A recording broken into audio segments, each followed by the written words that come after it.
Hey guys, go ahead and get out your note sheet for two-step equations. So just as a quick review from our last lesson, first question on your note sheet says, how do we solve equations? And that answer again would be using inverse operations to undo the steps that were done to the variable. And also remember, we kind of talked about that you're really doing order of operations backwards since you're undoing what was done to x. Next thing on note sheet says steps for solving equations, and that's what you see here. So it's locate the variable on which side of the equation that it's on, and then use your inverse operations to undo everything done to the variable. And again, that's PEMDAS backwards, which would be SADMET. And 3 would be check your solution by plugging your answer back into the equation. So a lot of people didn't learn how to focus on undoing order of operations when they were solving equations, so that's what we're going to kind of focus on and take a look at, which should help for people that didn't truly understand equations maybe last year.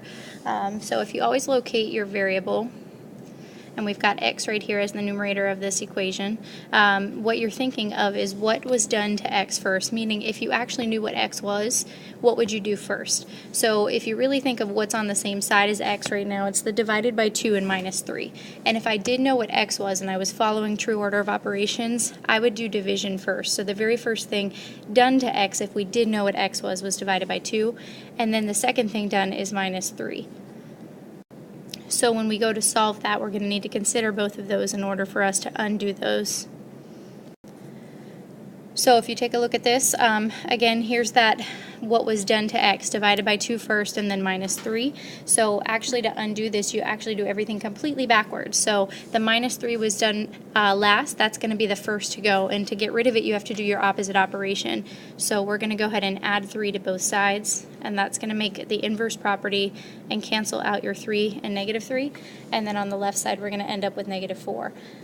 And then to get rid of your divided by 2, we have to do the opposite, which is multiply both sides by 2. And again, that's inverse property of multiplication, and your final answer here would be negative 8. So for all two-step equations, what you're doing is order of operations backwards to get your variable by itself. Okay, so here's your first example, and on your note sheet you guys have a do and undo chart as well. We're just going to quickly fill those in so that we know which steps we need to do to solve the equation. So on the do side, you're saying what is done to x. So again, if you focus on where your variable is, you're saying if I had to, what would I do first, the times 2 or the minus 1? And because of order of operations, you multiply first. First is the times 2, second is the minus 1. So the first thing you want to get rid of is minus 1 by using plus 1, and then to get rid of the times 2, we're going to divide by 2. So the undo chart is really the do side backwards using opposite operations. So we're going to go ahead and add 1. It's going to give us negative 2, and then divide both sides by 2. And then your final answer here would be negative 1. Now keep in mind, for any kind of assessments, you really should be doing a check. So plug in negative 1 where x was, and then this is where you're going to actually do your order of operations since we know what x is. So there's our multiplication. Here's our addition of the two negatives, and we know that our answer is good. Okay, example 2, again, if you focus on where x is, it's your numerator. So first thing you would do to x if we knew what x was divide by 3 and then subtract 4. So we're going to get rid of the minus 4 first by adding 4 and then multiplying by 3. And that undo side's nice because now you know exactly what you're going to do to solve the equation. So add 4 to get 12, multiply both sides by 3. Final answer is 36. Again, the checks really for these kind of equations should be quick and easy, so there's no reason why you shouldn't be checking them. So we're going to divide first, and then we're going to go ahead and subtract, and we do get this working out. Okay, example 3 you can go ahead and try on your own. If you, on your paper you have a do and undo chart, you can fill that in and then pick the answer that you get. Okay, the correct answer should have been option 1, y equals 3, and you could check out my do and undo chart, but you should have been adding 1 and then dividing by 3 for your answer. Okay, so example 4 looks a little different. It's still a two-step equation. So again, if I locate my variable, it's a numerator. However, if I knew what the variable was, so pretend d was 5, you would be saying, would I subtract 4 first or divide by 2? And since it's written out as a fraction, you have to get one number as the numerator before you can divide. So you technically have to subtract 4 and then divide by 2.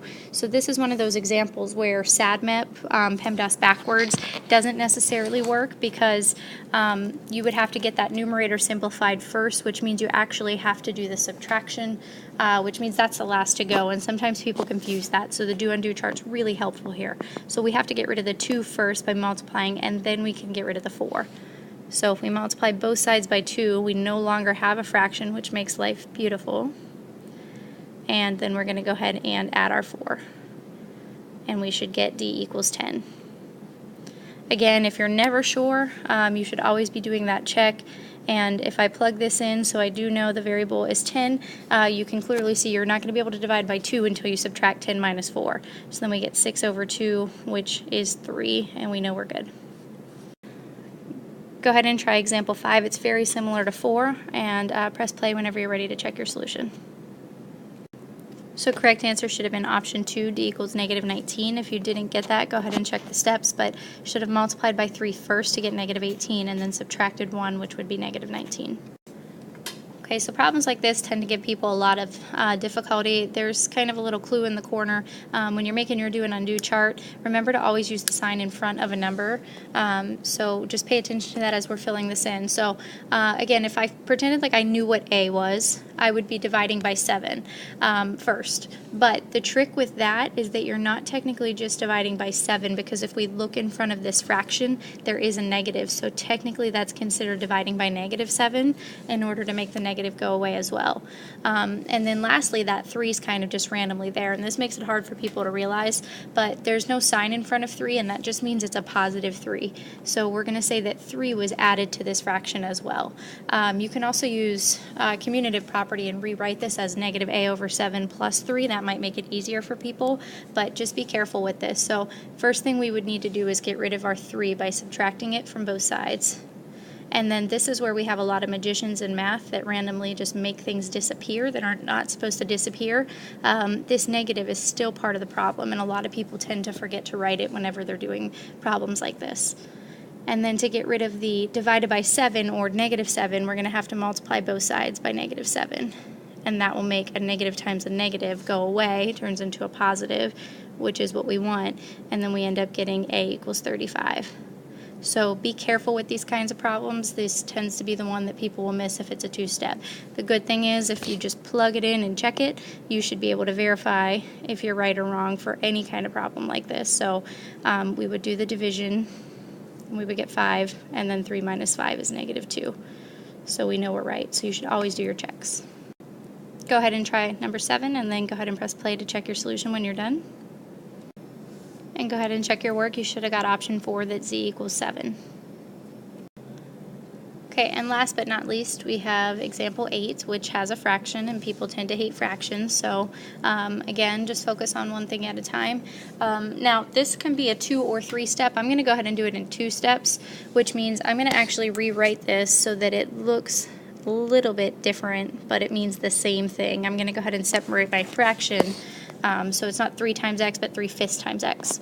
Now, if I focus on x, the first thing that was done to x is times 3/5.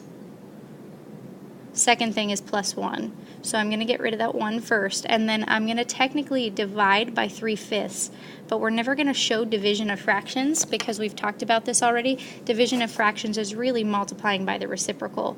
So we're going to get rid of 3/5 by using inverse property and multiplying by 5/3.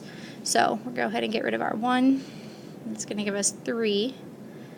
And then any fraction in the whole world of equations can be cleared by multiplying by that reciprocal and using your inverse property. And the reason why we do that is because you want everything to cancel, and that's what inverse property does. And then over on the right side, you can actually cancel out your 3's, so you technically just get x equals 5. And if you do your check and plug back 5 in for x, then you're going to end up getting it to work out as you see. Okay, so the back of your note sheet is just extra practice for you guys. You are supposed to do this as homework as well, since we're not going to really review two-step equations in class. So if you want to go ahead and try those, I have the answers coming up on the next slides. I'm just going to go ahead and put the answers down so you can do the problem and then press play, check your answer on the video just to see if you got them right. So number 1, you should have had x equals negative 1. Number 2, you should get w equals negative 2. Be careful with the signs on this problem. Number 3, d equals 6. Number 4, a equals 10. Number 5, c equals negative 20. This is a problem you could have rewritten using your symmetric property if you don't like when the variable's on the right side. Number 6, g equals negative 48. Number 7, h equals negative 126. Number 8, z equals negative 8. So number 9 is like writing an algebraic expression, but now we're going to call it an equation since you have this word is, which is your equal sign. So if we say 12 decreased by twice a number, would look like that. Is your equal sign negative 7. And go ahead and solve that if you didn't already, and then press play to check. And you should get x equals 9.5 for this problem. And then number 10, so 4 less than, remember less thans are reverse, 2/3 of a number, so we need 2/3 of a number first, and then our minus 4 is your equal sign 8. So go ahead and check this, or solve this problem and press play to check it. And you should get x equals 18 for this one. So that's it for all of your notes and your practice. Make sure you have this in class next time I see you guys, and have a good day.